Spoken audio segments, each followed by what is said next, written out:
time of the evening when we are joined by the budget makers at our budget headquarters here in the capital, the team that's been working day and night over the past several months to get the budget ready and, of course, has been delivered today. Thank you very much to the CBIC and the CBDT Chairman for joining us here today. Nitin Gupta, the Chairman of the CBDT, and Sanjay Kumar Agarwal, the Chairman of the CBIC. Gentlemen, many thanks for joining us.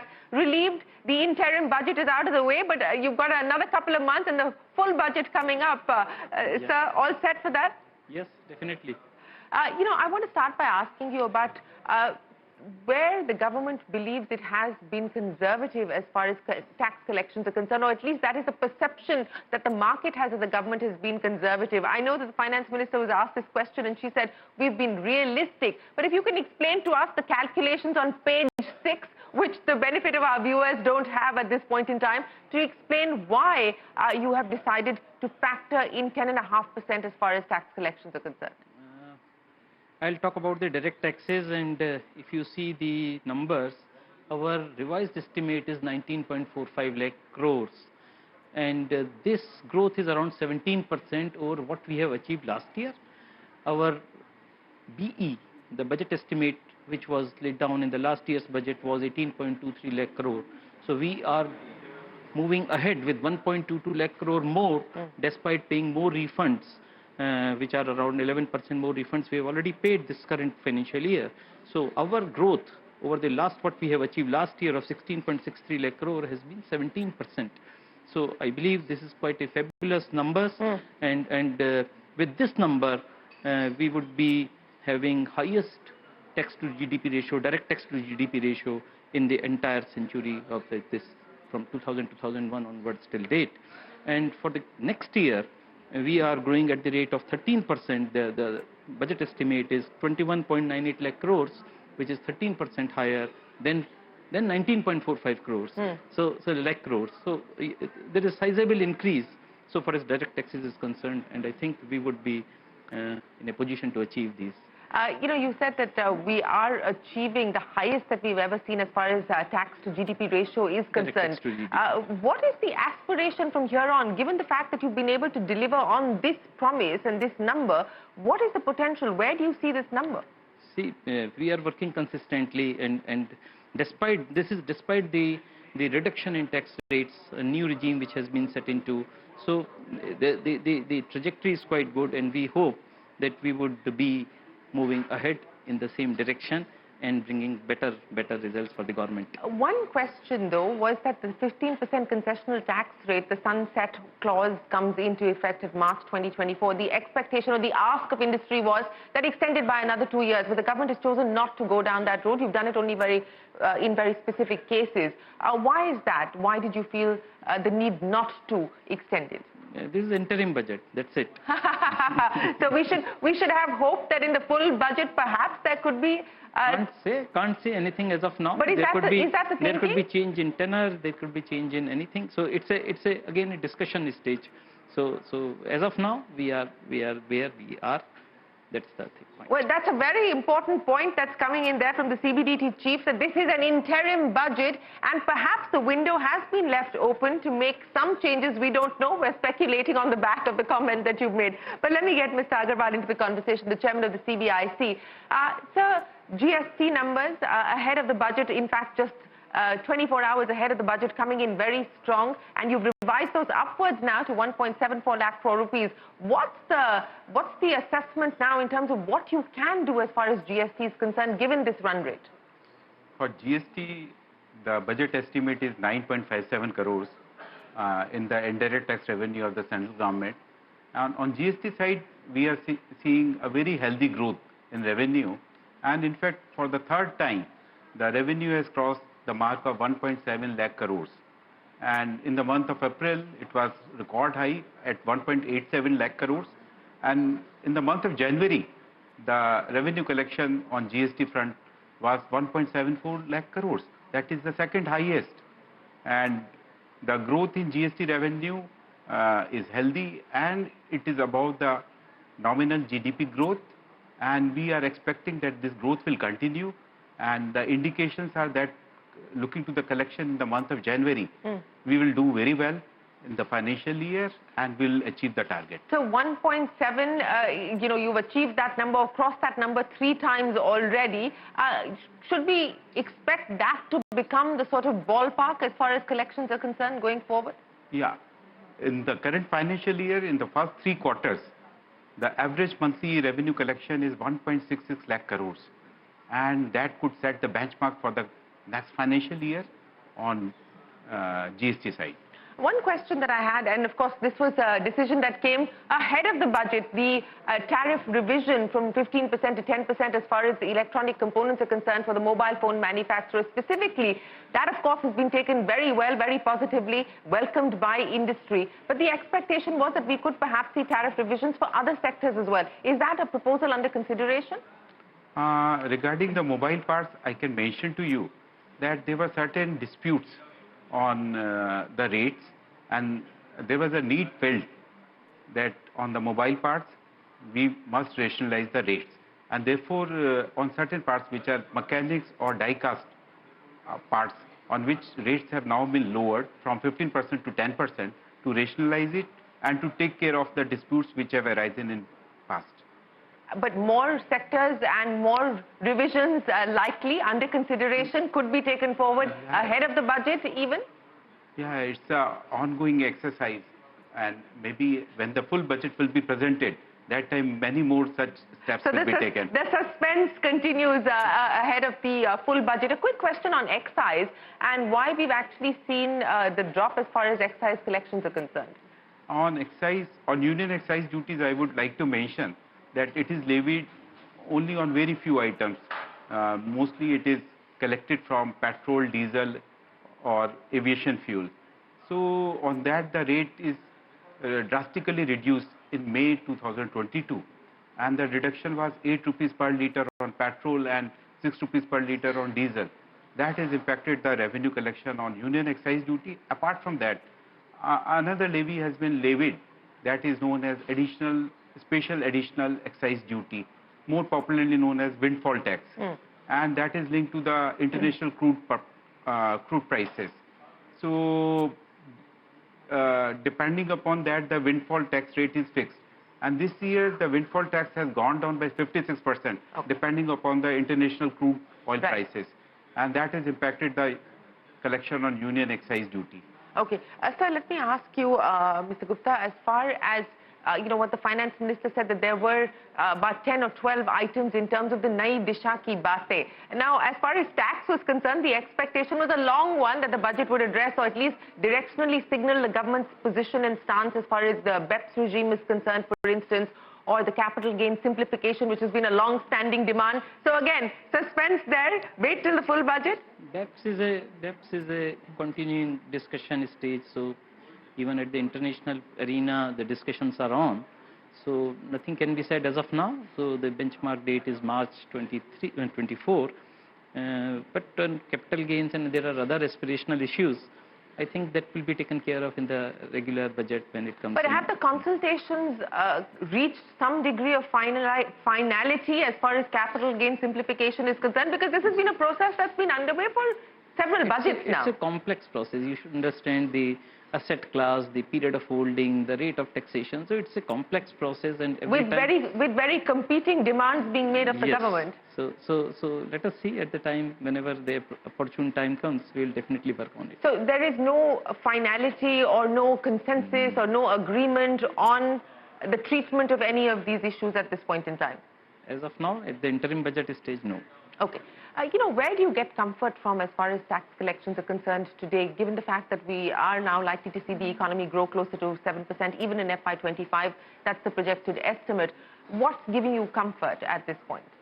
Comfort is arising out of, our corporate tax rates are growing at a lower rate as compared to the personal income tax. So income tax is giving us a good buoyancy, and technology is the biggest enabler for us, and we are serving the taxpayer in the right spirit, and we are getting the benefit of that arising therefrom. And the growth in the personal income tax is around 27%, 26 to 27%, which is giving us the real jump in collections. And, you talked about technology, and I want to ask both of you this question because we have now seen both departments working much more closely together, using technology to be able to make sure that we get the tax that the government is owed. On the back of that, this improvement that you spoke about as far as tax to GDP is concerned, how much of this is linked to the efficiencies that you've been able to draw as far as technology use is concerned? Very difficult to put into some classification. It's a cumulative effect. It's the effect which is coming out from a number of factors which could be there. So it's very difficult to identify that role of technology into the development, means increase in taxes and therefore the tax GDP ratio. Again, there were expectations that as far as income tax is concerned, there would be some sweeteners. Going by the fact that the 2019 budget had brought in sweeteners on standard deduction. So again, the government choosing not to do anything at all in this budget. But is there a case to be made now as far as, enhancing limits are concerned? Is that something that is under consideration at this point in time? Last year, we have come out with a new regime, sweetened new regime. And this is the first year for the operation of the regime. Let us see what happens, in what way benefit. Are you more satisfied with the migration? We will actually know in July, because the due date for filing return will be July. But I think, as I said last year, we'll see a very good range of migration running into 60% or so. 60%, that's the expectation? Yes.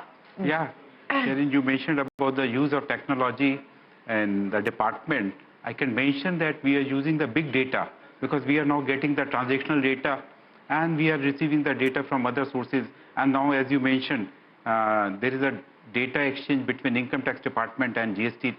So that is helping us in ensuring, by doing the data mining, using the data analytics tools, to identify the areas where there is leakage taking place. And apart from that, we are using GSTN to upfront informing the taxpayer that if there is a gap between their different returns, so that gap is intimated to them so that they can voluntarily bridge that gap, make that differential payment. Right. So we are encouraging that voluntary payment by the taxpayers. And apart from that, the return filing by the GST taxpayers have now gone up to the extent of 90%. Okay. So that is a very good return filing even by world standards.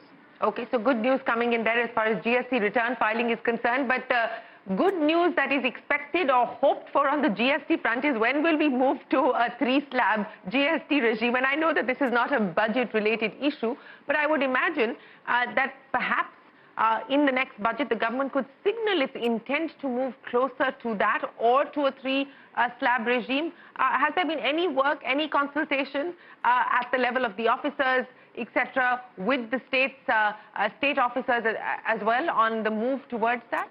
I would like to mention that GST Council, they have already set up a GOM, that is a committee which has been set up to look into the rates. And that committee has now recently been reconstituted also. Yes. So that committee would look into all this rate structure and will make their recommendations which will go to the GST Council. What do you think is a viable rate structure? Is a 3-rate structure a viable rate structure for the Indian economy? As we all understand that, yes, there should be one mean rate and there should be a lower rate for essential goods and there may be a higher rate for the luxury commodities. So that should be the ideal rate structure, but it will depend upon how the recommendations will be made by GOM, which will be placed before GST Council, which is the ultimate deciding authority. Which is why I said it's not a budget item specifically, but of course the union government will directionally signal its intent to take this forward and get the states on board. But let me understand from you, sir, there was an announcement as far as the dispute withdrawal scheme was concerned as well. If you can explain to us the contours of that and how that's likely to work. It's not dispute withdrawal scheme. There is nothing like dispute. See, you have to see it in the perspective of demand management. And whatever outstanding demand we have on our register, see, our act came into operation from 61, 62, and it's such a long time has elapsed that there could be demands of any era, any period. And when the taxpayer may not have the records, we may not have the records. There were manual system of, like if a taxpayer makes the tax payment, there were manual system of adjustment because earlier there was no online payment. So it's a legacy issue. And while doing the demand management, we are of the view that on a bigger demands, we are working separately through demand management center at Mysore, and they are working through our entire chain of offices on higher demands. But these small demands are a matter of concern to us insofar as the grievances are arising out of that. We are not able to process the returns in a faster way. Like the FM has said, Honorable FM has said that 10 days we are processing, the average time is reduced to 10 days. So from the overall perspective, the decision has been that if we can extinguish these demands at the source stage itself, that will cleanse our books of accounts, and we will be able to focus more on the effective way on a larger demands, and we will be able to give a taxpayer service which is expected of us. So it's an innovative step taken by us. I think all tax department will be facing this sort of problem, that old legacy issues are pending, and because it's a 61, 62 we are in operation, you can think of, and the taxpayers are not aware of the issues, that it could be because of tedious mismatch, smaller demands. We want to clean our books of accounts and give a relief to the taxpayer as well. Well, since we are talking about demand, let me address the issue of demand notices that have been going out both from the Income Tax Department as well as from the GST wing. You know, practically every other day there is news or reports suggesting that there is somebody that's being searched, somebody that's being raided, and so on and so forth. Can you explain to us the quantum of these operations, of these demand notices that have gone out so far, and what concerns you there? No, I don't think these are two different matters. One is the enforcement matter, that what you are talking about, some search or survey or something, which is on a different perspective, and the demand notice is being issued on completion of assessment, which is a regular exercise, and obviously it picks up at the end of the financial year because the time available for the assessing officer is limited, so it picks up at the end of the assessment year, at the end of the financial year. So that could be, these are two different phenomena which will happen simultaneously. No, so on both these parallel tracks now, especially as far as the enforcement operations are concerned, I mean, what is the universe of companies that is currently under sort of scrutiny? I won't have the data often because the selection of cases is through computer-assisted selection methodology, and so I won't have the data right now with me on this. But good news coming in for the department, with the Delhi High Court upholding the anti-profiteering provisions of the GST law, which was something that many companies had moved the courts against. And I want to understand from you at this point in time, you know, again, many notices being sent out by the GST department, especially a whole bunch of insurance companies and so on and so forth. What are the pockets of concern for you today? You mentioned about number of GST notices which have gone to the taxpayers recently, but that was mainly because of the time limits which were going to expire in the end of December or in the end of March. So depending upon that number of show cause notice which were selected, cases of scrutiny or audit or enforcement action were to be issued within the time limit.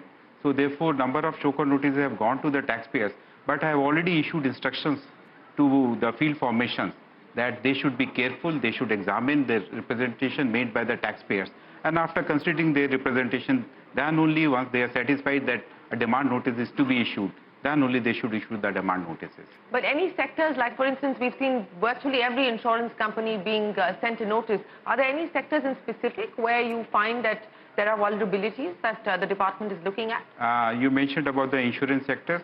In that, certain notices have gone to them on certain issues, and we have received the representations. Those representations are being examined by the respective committees which are set up in the GST overall framework of, that is, one is the law committee, other is the fitment committee. They are looking into these issues, and in due course, after examination of issues, the matter may be taken up. Mr. Gupta, as we head now to the full budget, the odds, the possibility of higher upward revision on the numbers that have been presented. Can't say that now. Does it look like a strong case for an upward revision, you think, on the back of the available data? can't say anything as of now. Can't say anything as of now. What will be the priorities as we move closer to that date? The priorities are already set for the tax department, and we are working in that direction.